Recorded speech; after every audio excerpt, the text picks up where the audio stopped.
بے شک اللہ اپنے بندوں سے خبردار ہے اور ان کو دیکھنے والا ہے۔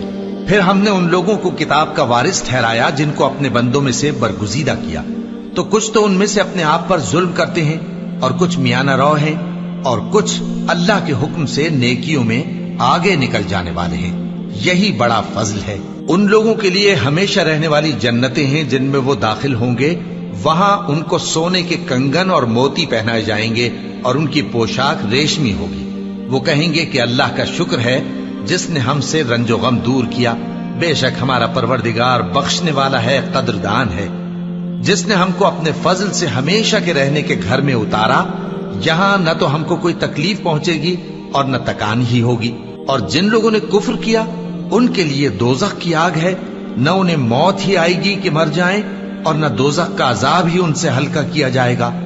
ہم ہر ایک ناشکرے کو ایسا ہی بدلہ دیا کرتے ہیں۔ وہ اس میں چلائیں گے کہ اے پروردگار ہم کو نکال لے، اب ہم نیک عمل کیا کریں گے نہ کہ وہ جو پہلے کرتے تھے۔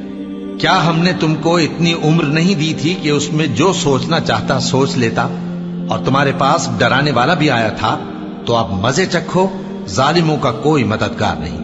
بے شک اللہ ہی آسمانوں اور زمین کی پوشیدہ باتوں کا جاننے والا ہے، وہ تو دلوں کے بھیدوں تک سے واقف ہے۔